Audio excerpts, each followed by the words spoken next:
So today we got some cool stuff to feature at the shop. Mike from Nightlight Customs is here with his 51 Mercury, and we're gonna go over it.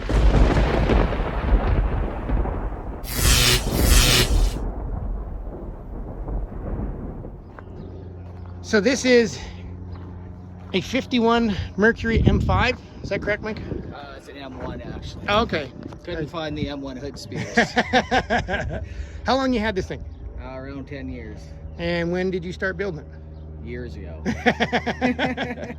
What is in it for a chassis?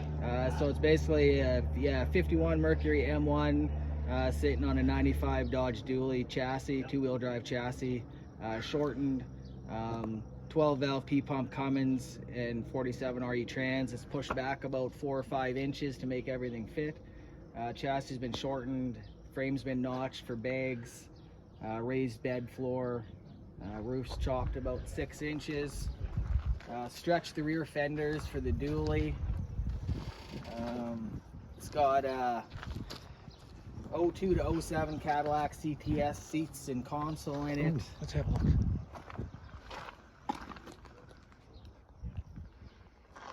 It's awesome. Oh, this thing has a boom system because I've heard it go by. Yeah, it's got 2 10s in it, amp, doubled in deck. It's a daily driver work truck, shop truck. It's a working truck, pulls trailers, pulls my car hauler. I love the exhaust. Yeah, exhaust is cut out in fenders on both sides. And what do you got going on in the back here? So in the rear, it's basically just I've got a fuel cell under my bed. I do have a L-shaped slip tank for fuel, just to fuel myself up on the highway on longer trips. The toolbox actually has all my air management and my batteries, everything like that. It's the first time I noticed how small the back window is.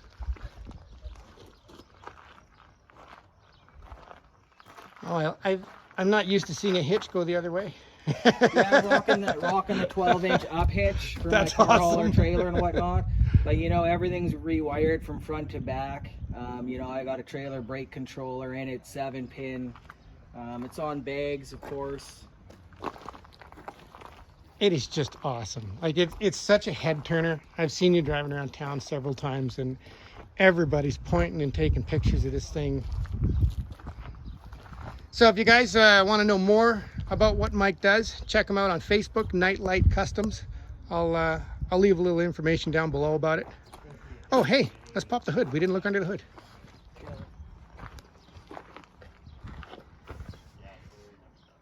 And anything special about the motor, or is it mostly stock? Can't remember. Motor's mostly stock. I've got the fuel turned up a little bit on it, but for the most part, it's stock, except for things I had to do to modify to make everything work and be functional. You know, electric fans, different intercooler. I just realized how close it is. It's a nice snug fit, isn't it? And then it looks so good under there. And then yeah, inside, you can see the sheet metal work on the floor and whatnot for the trans and the downpipe and the motor itself. And it's got 2nd gen pedals in it, 2nd gen steering column in it. Oh yeah, I see the ignition key. I recognize that Dodge key. Ooh, hey. And yes, he's a Harley fan. Well, that is just awesome. Stunning build. Absolutely love it. Thanks, Mike, for doing a feature with us. Yeah, no worries.